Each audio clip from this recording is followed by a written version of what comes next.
Alright guys, welcome to Formula 1 news. A fascinating unofficial first day of testing today with the 2026 cars hitting the track for the first time thanks to Audi doing a few laps around Barcelona. Their power unit worked pretty flawlessly. What was not working flawlessly was people's brains looking at some of these images and thinking they were actually real. Lots of drama today, and we will see this continuing going forwards on images doing the rounds that presumably are the 2026 cars, but actually on further detail are not at all. So what are we seeing today that's actually real? What is only fiction and AI generated? Lots of developments. Very much into your thoughts in the comments. Hit the like button if you enjoy. Subscribe if you're new as always. This is Alonso in an old Audi. Just thought it was interesting given that the day and what we saw on track. Now we also have a little bit of talk about Germany, also related to this Audi stuff. They made it pretty clear they want to be the #1 German team in Formula 1, and they're saying, look, we're going to do it properly, unlike these Mercedes clowns over the last few years. There is, of course, talk about going back to Germany and doing a Grand Prix there. Whether that will happen, who knows? Domenicali says, yes, we're open to it. But, you know, of course they're open to it. Everyone wants to do a Grand Prix at the moment. Whether it happens is a different question. Ferrari have confirmed their challenger for 2026. It's going to be the SF26. They are keeping the naming convention.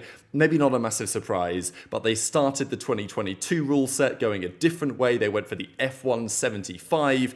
Then it was the SF23, the 24, the 25. Now we've got the SF26. Look, if their car is as good as their announcements and their graphics and the aura farming that they do on the timeline, then they're in for a phenomenal year. But as we know, it's easier said than done.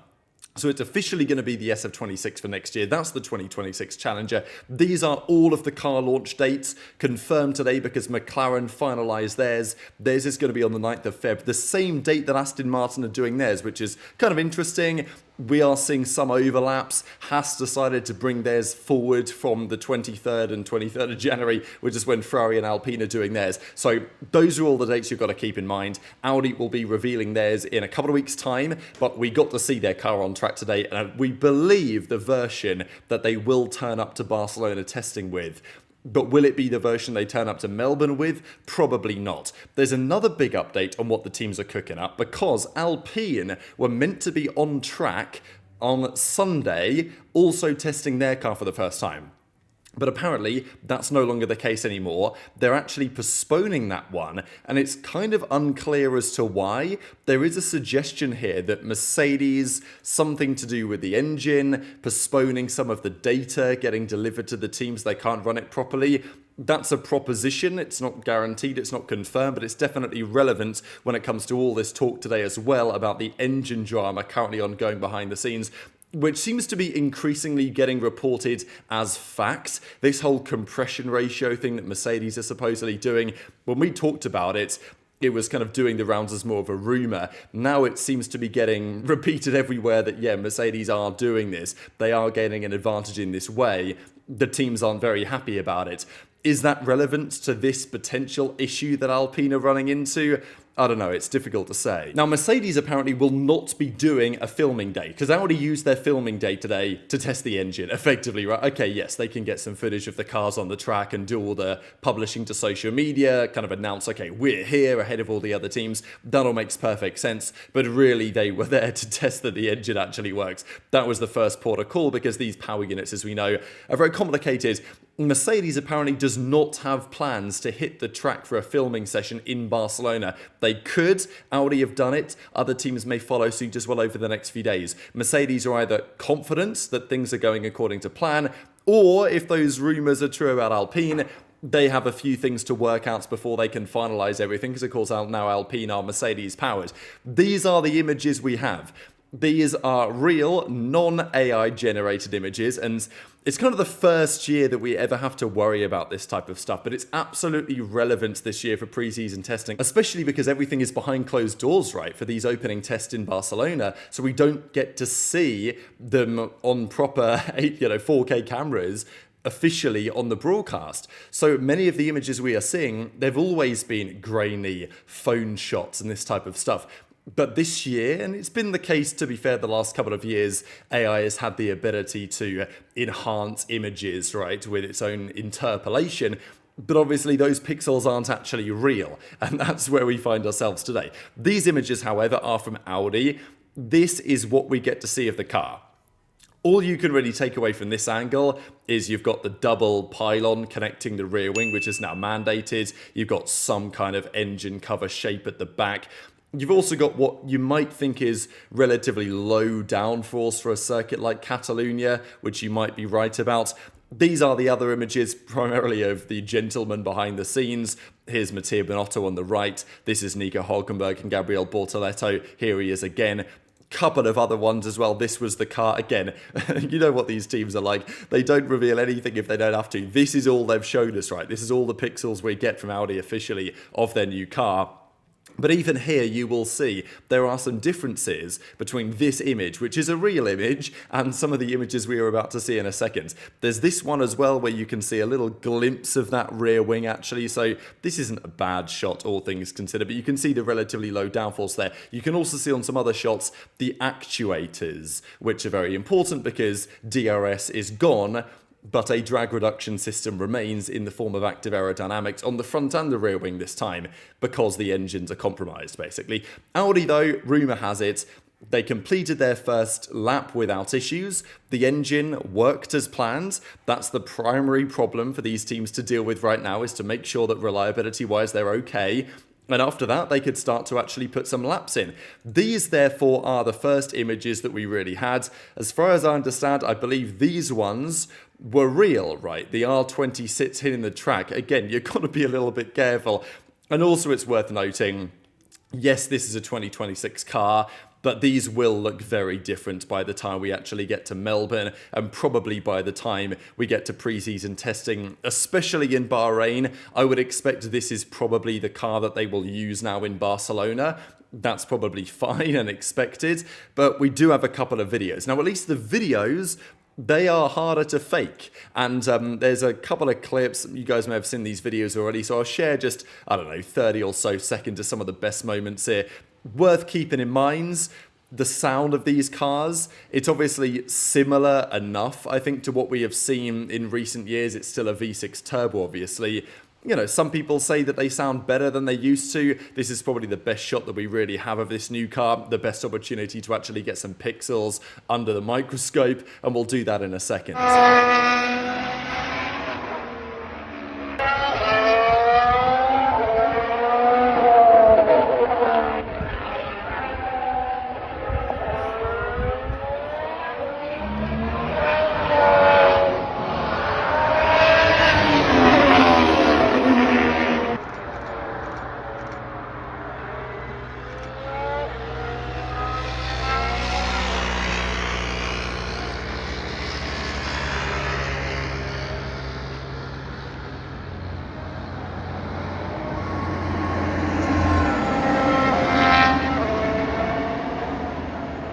So the best images emerging from the test appear to effectively be these. You've got this image, you've got this one, and look, it's a Formula 1 car, right? But it is noticeably a 2026 car, especially with, as will be important in a second here, the wheel arches, right? So in the 2022 to 2025 era, there was an arch that covered the wheels, and it's quite clear distinction to make between the two eras. Obviously, they look different in other ways as well, especially the wings. The front wing is very noticeable with these end plates and the in-wash intention of the new regulations. This, however, is what apparently we can take away from it. So there was a few people drawing on these images. This is probably the best shot we have that's actually a real image of these cars. This is what you see. You've got the actuator at the back. You've got the rear wing mounts, as we see there's two of them. It looks like a push-rod, which is interesting because rumour has it most teams will be going this direction. Certainly on the front, we're expecting push-rod front suspension to be very prevalent, probably on the rear as well. Of course, in previous iterations, Adrian Newey has very much liked a push-rod rear, pull-rod front suspension, which was used in 22 to 25, and most teams adopted that approach by the final year of these most recent regs. It appears the pull rod front suspension does not have the aerodynamic benefits that it had in the previous era, so most teams are going to go back to a push rod. The nose seems to be raised. I will say, looking at this image, one of my first thoughts was, is there any rake on this car? Is the rear getting raised slightly? I think the angle that we see this from makes it kind of difficult to tell, but interesting, of course, what they're going to do setup-wise. And again, they're not here to show us set up things or what they're planning to do. They're here to make sure the engine works and do some laps. That was the main goal of today. Now, this is an enhanced version of that image. And, well, I'm pretty sure there's no way he would be on intermediate tyres. So someone has run this image through a AI enhancement tool or whatever, and it's come out with this. And look, maybe some of the elements it will actually do an okay job of, right? And that's what's fascinating about these tools, is that I think probably in some areas it will do a good job, but in other areas it will, what AIs like to do, invent stuff. And we're going to see some examples of that in a second, because this was the key image of the day doing the rounds. And when I first saw this image, I thought, it's a very strange image, because the angle to which he's taken this corner makes no sense unless he's just had like a massive snap of oversteer, in which case you'd expect the wheels to be pointing to the right, like the front wheels, to correct it, but they're not really. So it was a bit of a confusing image, and the car looks a little bit, wide and flat. I'm not really sure, but this was doing the rounds today purportedly as an image of the new Audi F1 car. And then it went to another extreme, because as John Noble points out in his article today for the race, we then got this version of the image that hit the timeline, which is probably the highest quality image that we have seen so far.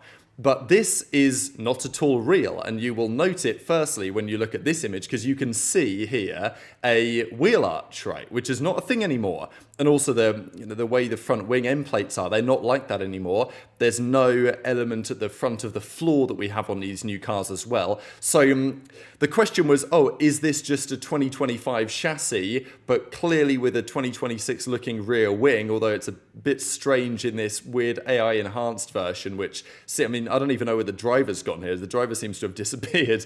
But anyway, look, AI is not perfect, but it's certainly better than it was a year ago. And we have to deal with stuff like this now, where we've got pictures of cars on track that are simply not even real. I don't even know if there's anything about this is real. I don't even think it's like AI enhanced. Maybe I don't know, there was something in it, but it appeared initially that it was maybe an Audi with the new engine, but just in like an older chassis. But I'm pretty sure that they're most of all not able to, but they're certainly not even allowed, I think, to do that, to put the new engine in an older chassis to just drive around in it. So we've got to be careful this year. I think that's the key point. The video evidence, that's maybe okay, but some of the pictures that are going around here, it's going to be very interesting for the next couple of weeks, especially in Barcelona. In Bahrain, they've got the 4K cameras everywhere, right? So there's probably no point in editing these images, but F1 will have to be careful about the implications of this, because they have decided to run this first test behind closed doors.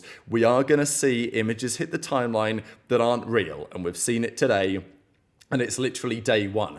Now, how advanced is this Audi that we are seeing? Dr. Obbs and Dimitris here say, my sources tell me this is indeed a very basic early version of the car that was used in today's shakedown in Barcelona, will likely run the same in the 5-day closed door test at the same track in a few days' time. Today's test was purely done to give the team a good first impression of the power unit, the first Audi has ever built. In Bahrain in early Feb, we'll see a more advanced version which is currently hidden away in the factory. So expected really, very base version. Some of the images are real, some of the images aren't, right? So look, Audi's engine works. That's probably the only thing that we can really take away from today, to be honest, apart from the concerns for the next couple of weeks.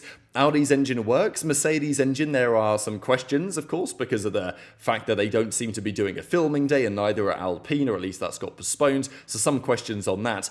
But there is going to be a meeting between the engine manufacturers. Reports have it, it's going to be on the 22nd of January. So there was a rumor it was happening, before Christmas or just at the start of January. But apparently there will be one on the 22nd of January.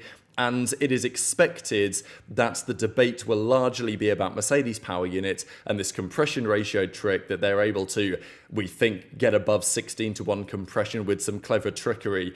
Red Bull, because one of the Mercedes staff joins them while they're in the process of designing this, they have been able to replicate the trick to an extent, but clearly not fully, according to rumours. So Red Bull's kind of more neutral on it. They expect to gain some modest advantage, but probably not as much as Mercedes. Now, the other teams will probably be pushing for this Mercedes idea to get banned or outlawed in some regard. That is maybe going to happen, but it's certainly, I would not imagine, going to happen immediately, as in they're not going to say, sorry, Mercedes, McLaren, Alpine, Williams, you can't race for the first 7 races until you've fixed your engine. That's just not going to happen. But there's going to be a meeting taking place in a couple of weeks now, not far from today, really, where we are expecting this issue to massively blow up. So Red Bull are pretty neutral on it.